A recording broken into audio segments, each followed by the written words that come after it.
Merhaba arkadaşlar, kanalıma hoş geldiniz. Bugün sizinle beraber aklınızdaki kişiyle ilişkinizi etkileyen üçüncü kişiler hangi durumda, buna bakacağız ve siz neden bu ilişkinin içerisindesiniz, bunlara bakacağız. İlahi güçten en net bilgileri alarak aktarabilmek için niyetim oluyorum. Enerjiye dahil olmak için kanalıma abone olmanız ve bu videoyu beğenmeniz yeterli olacak.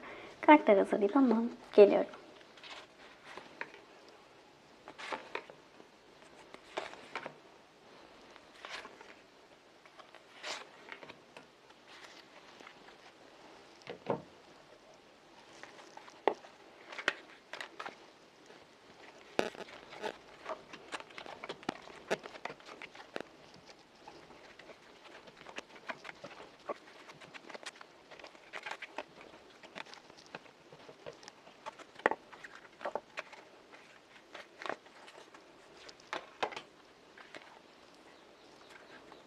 Evet, kartlar hazır. Bütün hayrın olsun. Hemen başlayalım. Öncelikle aklınızdaki kişiyle üçüncü kişiler şu an ne yaşıyor dediğimizde ciddi bir öfke ve kafa karışıklığının içerisinde olduklarını söyleyebiliriz. Şimdi burada aslında taraflar kendi istekleri doğrultusunda hareket etmek istedikleri bir sürecin içerisindeler ama çok net de ne yapacaklarını bilemiyorlar diyebiliriz. Ciddi bir öfke var. Yaşanılan durumlar, öndeki durumlarla ilgili ve karar verememe durumu ile ilgili, yani özgür iradeyle net isteklerini yapabilmeleri adına harekete geçmek isteseler de burada harekete geçemedikleri bir durum var. Bu da biraz öfke yaratıyor diyebiliriz. Askıya alınan durumlar var. Değnek üçlüsüyle beraber bekleme enerjisinin ortada olduğu bir süreçteler. Bir önceki açılımda da bu şekilde gelmişti. Daha çok böyle zaman kazanmak, beklemek, süreyi uzatmak gibi bir durumun içerisinde olduklarını söyleyebiliriz. Ama çok net bir şekilde kapı kartıyla beraber burada yeni kapıların açılması, yeni başlangıçların yapılması, yeni ve büyük adımların atılmasına dair tarafların düşüncesi var. Yani böyle olması gerektiğini çok net farkındalar. Özellikle de şimdi değnek üçlüsünde bekleme enerjisi vardır ve burada öyle bir şey ki değnek üçlüsü birçok konuda, yani hayalleri için kişilerin adımlar attığı ve artık yapabilecekleri hiçbir şeyin kalmadığı, emeklerinin karşılığını almak için bekledikleri bir süreçten bahseder. Daha çok burada yaşanılan durumlarla beraber ne kadar öfke, kafa karışıklığı olsa da hızlı hareket edilirse, net hemen harekete geçilip aceleci kararlar alınırsa zarar görebileceğini düşünüyor olabilir taraflar. Ve burada biraz böyle zaman kazanarak daha net kazancın olduğu, daha güzel kapıların açıldığı bir süreçte harekete, eyleme geçmek istiyorlar diyebiliriz. Ama şu an yaşadıkları daha çok öfke ve bekleme, zaman kazanma süreci içerisindeler. Neden bu durumu yaşıyorlar dediğimizde, evet, kale, feza ve boşluk, deneyim, kış ve kupa yedilisi. Çok net bir şekilde söyleyebiliriz ki yakın geçmişte yaşanan soğuk enerjiler, ortaya çıkan durumlar, biraz o sağlamlığı, o kale gibi sağlam olmayı, güvenilir olmak gibi durumları ortadan kaldırmış diyebilirim. Biraz şüphelerin ortaya çıktığı, şimdi ben ne yapacağım denilen kafa karışıklığının üst düzey böyle üste çıktığı, ortaya çıktığı bir sürecin içerisinden geçmişler. Aslında bu ciddi bir boşluk hissi. Yani uzun süredir beraber olabilirler ya da çok bağlılıkları yani yüksek olabilir bu zamana kadar. Bir anda burada böyle boşluğa düşme, ne yapacağını bilememe, nasıl hareket edeceğini çok da bilememe durumlarının ortaya çıktığını söyleyebiliriz. Şimdi deneyim kartıyla beraber yani yaşanılan daha çok böyle sıkıntılı süreçlerin ortaya çıkmasıyla, yani biraz önceki gibi aslında o hemen harekete geçmemeliyim, daha net ve doğru adımlar atmalıyım, işte zarar görmemeliyim denilen bir bakış açısı geliştirilmiş diyebiliriz. Daha çok yakın geçmişte yaşanan sıkıntılı süreçlerde o sevgisizlik olabilir, o boşlukla hissetme, güvensizlik durumları olabilir. Ne yapabilirim denilen bir arayışın içerisine girilen bir süreçten geçilmiş. Kupa edilisi seçenekleri değerlendirmektir. Ne yapabilirim? Ne yapmalıyım? İşte mutsuzsam mutlu olmak için ne yapmalıyım? Ya da neden mutsuzum gibi gibi durumlar ortaya çıkmış olabilir. Siz neden bu ilişkinin içerisindesiniz buna baktığımızda? Danslar, kalp kırıklığı, mücrimiyet, dersler ve kupa üçlüsü. Üçlü durumlar. Eş kavramıyla ilgili bazı bilinçaltı kodlamalarınız olabilir. Kendinizi birinci sırada görmüyor olabilirsiniz. Sürekli söylediğim şeylerden biri. Yani üçlü bir durumun içindeyseniz zaten gerçek bir ilişki hazır olmayabilirsiniz. Evlilikle, ilişkilerle ilgili çok böyle olumlu inançlarınız olmayabilir. Daha çok böyle işte evliliğin aşkı öldürdüğü gibi durumlar olabilir. Kendinizi birinci sırada görmüyor olabilirsiniz. Şimdi Dastar kartı, kupa üçlüsü. Şimdi burada çok net almanız gereken aile olmak, ev olmak, eş olmak gibi konularda üçlü durumlarla ilgili. Başkalarını yargıladığınız durumlar var mı? Daha önce işte bu tarz bir durumla karşılaştığınızda yargıladığınız, işte etiketlediğiniz insanlar var mı? Ya da ben olsaydım şöyle yapardım, ben onun gibi yapmazdım gibi söylediğiniz şeyler varsa, illa sizin de söylemenize de gerek yok. Aileden gelen böyle net büyük konuşmalar varsa, atalardan gelen bu tarz bir karmik durum varsa, ciddi şekilde bunlarla ilgili almanız gereken derslerin olduğunu söylüyor kartlar bize. Yani bazılarınız için karmik bir durum olabilir. İşte söylenen sözler, başkalarına atılan iftiralar olabilir. Eleştirel durumlar olabilir. Bunlarla sınanıyor olabilirsiniz. Karmik bir durum olabilir. Bunun yanı sıra sizin kendinizin oluşturmuş olduğu bir durum olabilir. Böyle ben öyle yapmazdım, ben öyle olmam, işte öyle yapanlar şöyledir gibi. Böyle durumlar olabilir. Bunun dışında da kendinizi değerli hissetmiyor olabilirsiniz. Yani genel olarak şimdi bakın burada da 3 tane kalp vardır. Biri kırıktır. Kendinizi birinci sırada görmüyor olabilirsiniz. Özellikle üçlü bir durumun içerisinde tercih edilmeyen taraf olduğunuzu düşünüyorsanız. Ya ister eş olun ister partner olun fark etmiyor yani. Burada tercih edilmeyen tarafın siz olduğunu düşünüyorsanız, net bir şekilde kendinizi değersiz, sevilmeye değmeyecek, layık olmayan biri olarak görüyor olabilirsiniz ve sistem size bunu fark edip görmeniz, hayır sen çok değerlisin, her şeyin en iyisine layıksın size hatırlatıyor olabilir. Ciddi derslerinizin olduğu açık üçlü bu durumlarla ilgili. Kolektif bir açılım olduğu için aktardığım gibi bazılarınızın atasal karmik bir durumu olabilir. Bazılarınızın kendi yarattığı durumlar olabilir. Büyük konuşmalar olabilir. Bazılarınız için de kendinizdeki o değersizlik durumları, gerçek bir ilişki istememe durumları gibi durumlar olabilir. Bunun en net sebebinin ne olduğunu siz kalbinizde bilebilirsiniz. Ama tabii ki burada kabul etmeyen bir enerjideyseniz, suçlama enerjisindeyseniz, hayır karşı taraf yapıyor diyorsanız orada zaten cevabı bulamazsınız. O yüzden burada kendinize bakıp kimseyi yargılamadan kendi içinize dönüp cevaplar alabilecek enerjideyseniz en doğru cevabı kalbiniz verir. Çünkü karşı tarafı yargılamaya, karşı tarafı suçlamaya ne olursa olsun devam ettiğiniz sürece o noktada siz zaten gerçekleri göremeyen bir enerjide olduğunuzu göstermiş olursunuz. O yüzden de gerçekleri göremediğiniz için de bir adım ileriye gidemezsiniz.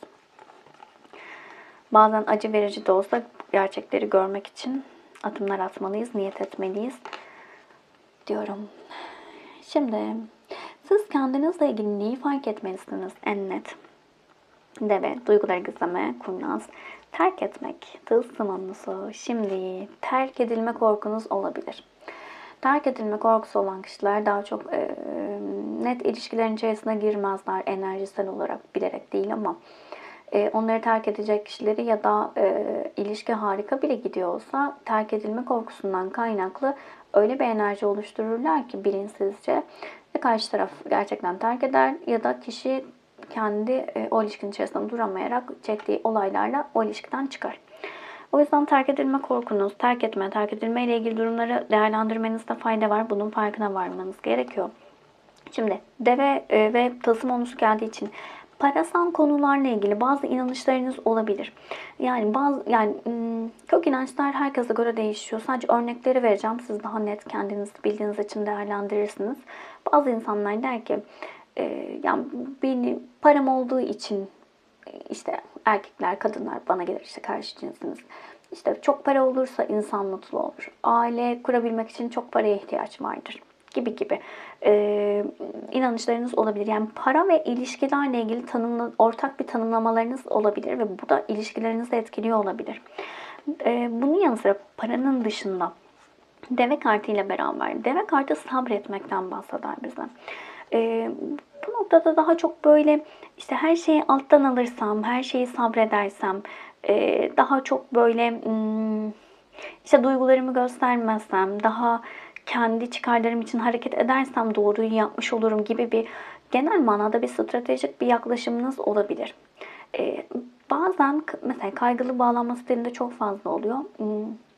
Daha çok böyle karşısındaki kişinin gitmemesi için, o bağımlılığı çalıştırdığı için her şeyin üstünü kapatabiliyor. İşte tepkiler vermiyor ilk etapta. Daha sonra tabii o büyük bir patlama halinde o tepkiler ortaya çıkıyor ama işte daha çok sabretmeliyim. Sabredersem işte bir şeyler olur. Sabredersem gerçek aşkı yaşarım.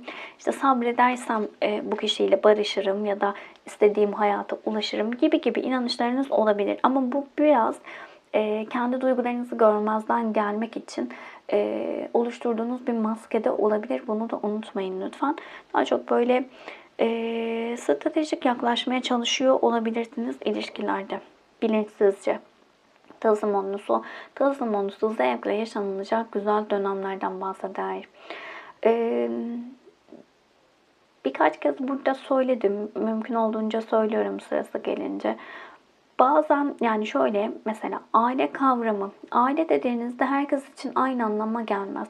Anne babasının örneğin çok güzel bir evliliğine şahitlik etmiş bir çocuğun yetişkin olduğunda aile dediğinizde güzel, birbirine sevgi, saygıyla yaklaşan bir kurum olarak görür ve mutluluk duyabilir aile kavramını duyduğunda. Ama örneğin çocukluğunda annesinin şiddet gördüğü, babasının her türlü çocuklara ve işte eşine baskı yaptığı, acılarla dolu bir çocukluk ve aile hayatı yaşamış birinin de yetişkin olduğunda da tabii ki herkes için geçerli değil ama büyük olasılıkla aile dediğinizde çok da böyle güzel bir manzara, güzel bir resim gözünde canlanmaz.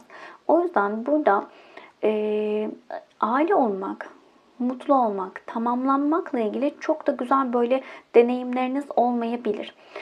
O yüzden bilinçsizce bu durumları itiyor olabilirsiniz.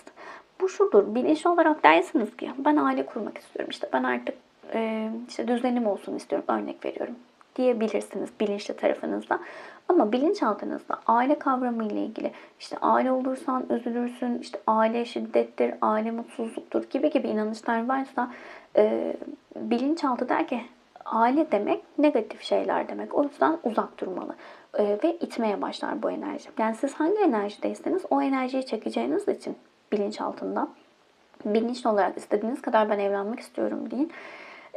Ya hayatınıza giren kişiler evliliği istemeyen kişiler olur ya da o ilişki hiçbir şekilde evliliğe dönmez. O yüzden dilinizden çıkan ya da bilincinizde olan şeylerin hayatınıza yön verdiğini düşünmeyi artık bırakmamız gerekiyor. Artık bilinçaltımızın bizi yönettiğini, %95 bilinçaltı kişiyi etkiliyor. %5'lik bir kısım bilincin yönetiminde. O yüzden aslında biz her şeyi çok akıllıyız, çok mantıklıyız, şöyleyiz, böyleyiz derken aslında arka planda hiç de öyle işlemiyor işler. Yani bunu fark etmek o kadar kıymetli ki. Yani umarım alacak olan kişiler almıştır zaten mesajı. O farkındalıkta olanlar, o mesajın gitmesi gereken kişiler bu videoya çekilmiş ve onlar gereken mesajı almıştır. Diğerlerinin de anlamasını diliyoruz, öyle diyelim.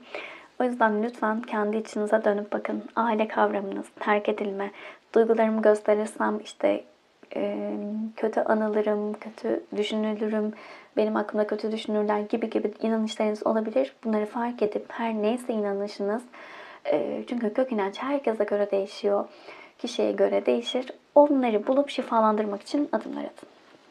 Şimdi bu durumdan şifalanmak için, çıkmak için ne yapmalısınız? İmparatoriçe, evet, gizem, basiretsizlik ve köpek. Güzel. Şimdi öncelikle şunu söyleyeyim derim. Kendi hayatınızla ilgili bazı şeyler arka plana atmış olabilirsiniz. Kötü deneyimleri görmezden geldiğiniz, konuşmadığınız, kimseye söylemediğiniz, bazen kendimiz bile unutma eyleminde olabiliyoruz hatırlamamak adına. O karanlıkta kalan şeyler neyse öncelikle bunları kabul etmeniz gerekiyor. Evet, sen bana aitsin. Ne yaşamış olursanız olun bu duygular bana ait. Ve ben bu duyguları görüyorum. Bana hizmet etmedikleri için, artık bana hizmet etmedikleri için sevgiyle onları geri gönderiyorum demeniz gerekiyor.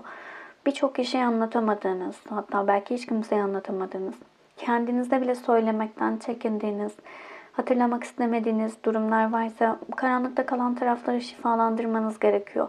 Durmak, yok saymak, onların sizi sürekli bak ben buradayım demesine sebep oluyor. Yani hep bu olaylar siz ne kadar bastırırsanız, görmezden gelirseniz onun ortaya çıkma korkusu onu size hatırlatacak, şifalanması adına size kendini hatırlatacak olaylarla tekrar ortaya çıkıyor. O yüzden üstünü kapatmak yerine bazen çok acı verici olabilir ama bunu yapmanız gerekiyor. Saklanan şeyler neyse onları artık görüp uğurlamanız gerekiyor. Artık size hizmet etmediklerini onlara aktarmanız ve özgürleşmeniz gerekiyor. Çok net bunu söyleyebilirim. Bunun dışında da kendinize sadık olmanız gerekiyor. Çok net bunu söyleyebilirim. Herkese karşı bir sadakatiniz olabilir. Herkes işte örnek veriyorum işte Ayşe çok güvenilirdir. Ya Ayşe ne bir şey olursa Ayşe benim her türlü işimi halleder gibi gibi.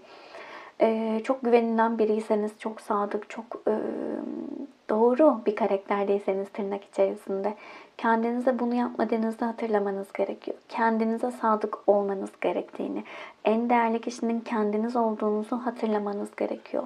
Kendinize karşı sadakatinize yönelmeniz gerekiyor ve burayı kendi durumunuza göre alın. İmparatoriçe ya da imparator. Gücünüzün farkına varmanız gerekiyor. Çok değerli olduğunuzun, ki açılımın genelinde kendi değerinizin farkına varmanız gerektiğine dair mesajlar geldi. Zaten bir üçlü bir durumun içerisindeyseniz bu da çok nettir. Burada ne kadar güçlü olduğunuzu, her şeyi yapabilecek güçlü olduğunuz ve istediğiniz hayatı yaşayabileceğiniz enerjilerde olduğunuzu fark etmeniz, bunun uyanışını gerçekleştirmeniz gerektiğini hatırlatıyor kartlar. Yukarı dünya kartı geldi. Şamanlar bakalım size hangi mesajı verecek? Düz geldiği için davet mesajını veriyor ve diyor ki yukarı dünya sizi tamamen gerçekleşmiş öz benliğinize adım atmaya çağırıyor. Dikkatinizi dağıtan şeylerden kurtulun. Böylece daha yüksek bir yazgıya doğru ilerleyebilirsiniz. Kendinizin biraz daha ıslah edilmiş versiyonu için şeytanın tuzağına düşmeyin. Bir sorun ya da engel olarak algıladığınız şey aslında büyük bir atlayış yapmak için ihtiyaç duyduğunuz huzursuzluktur. Büyük kanyonu iki küçük atlayışta geçemeyeceğinizi unutmayın dedi. Aslında aynı söylediğimiz şeyler de onaylanmış oldu.